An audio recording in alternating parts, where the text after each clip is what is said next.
Hello, I'm in Atholl, in the southwestern corner of the Cairngorms National Park, and today I want to climb a wee hill that's apparently a very good viewpoint called Craig Urad. But en route there's a spot I want to stop for a moment or two and have a look at, and it's one of Perthshire's most popular tourist attractions.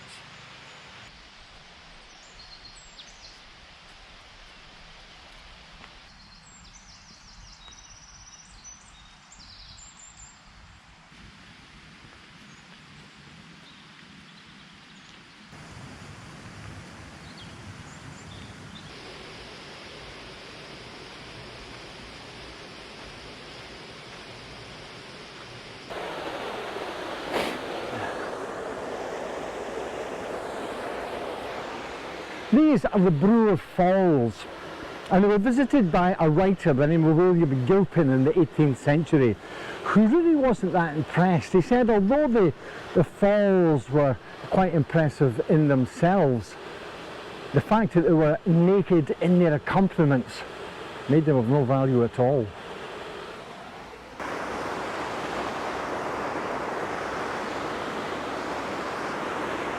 When Robert Burns visited the falls in 1787, he wasn't too impressed either, and he wrote a poem and he called it The Humble Petition for Bruar Water to the Noble Duke of Atholl.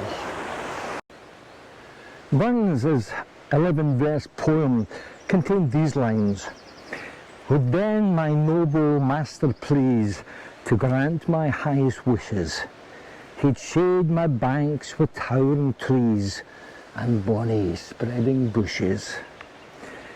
The Duke of Atholl acquiesced, and the first trees were planted in 1797.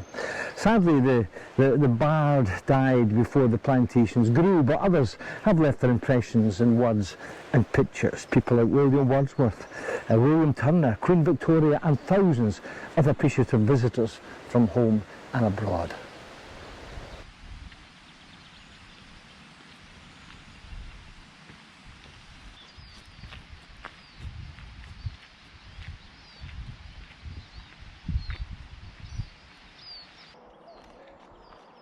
That's the driest I've ever seen the Bruar Falls, but there's been a long dry spell this spring.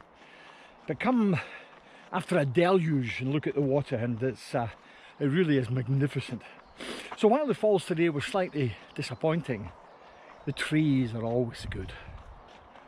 And it's interesting that the Duke of Atholl, inspired by the words of the ploughman poet, went on to plant tens of thousands, hundreds of thousands of trees in this part of Highland Perthshire. So much so that he became known as Planter John. That was his nickname. And it's probably why today this part of Perthshire is known as Big Tree Country. I've climbed the tracks above Bruar Falls that climb up through the Balnewin Woods. And I've stopped a couple of times for good views. There's a fantastic view across to Benvrackie above Pitlochry, and another lovely view across the Glengarry to the fairy hill of the Caledonians, Schiehallion.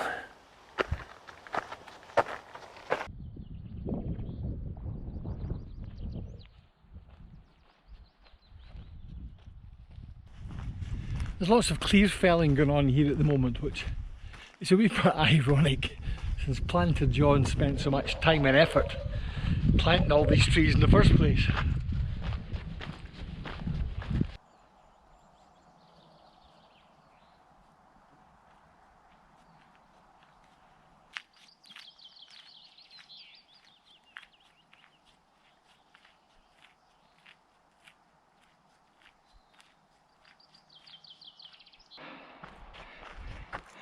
At the end of this long track that we'll walk along, I'm hoping that we can see past the trees and see something of the views of Atholl.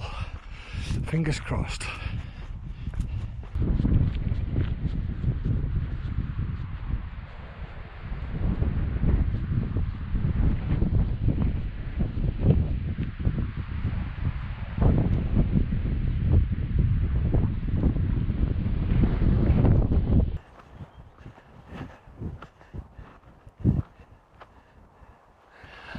You know, climbing up amongst all these trees, I began to have my doubts we'd get any view at all.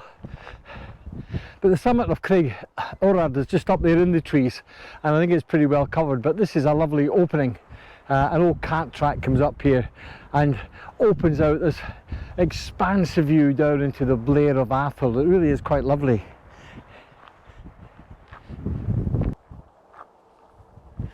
You know, Blair Atholl is such a historical place. There used to be several roads connecting Blair Atholl here with Kingussie in Badenoch, and they were well used roads. The oldest one was known as Commons Road, and it was built by John Common of Ruthven.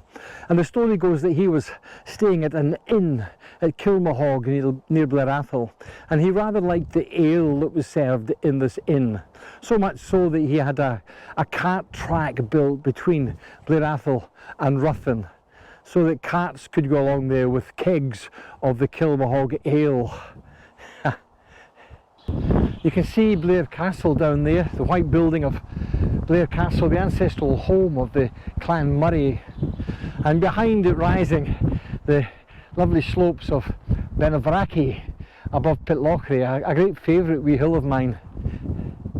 But the whole of the Vale of Atholl there, it just looks so green and prosperous. It's lovely, with the River Garry flowing through and the busy artery, the A9 with all the wee cars looking like ants from up here. And away across on this side is the outline of the little range of hills known as the Farragons. And then to their right, there's still a wee bit of snow here and there, the mighty Schiehallion.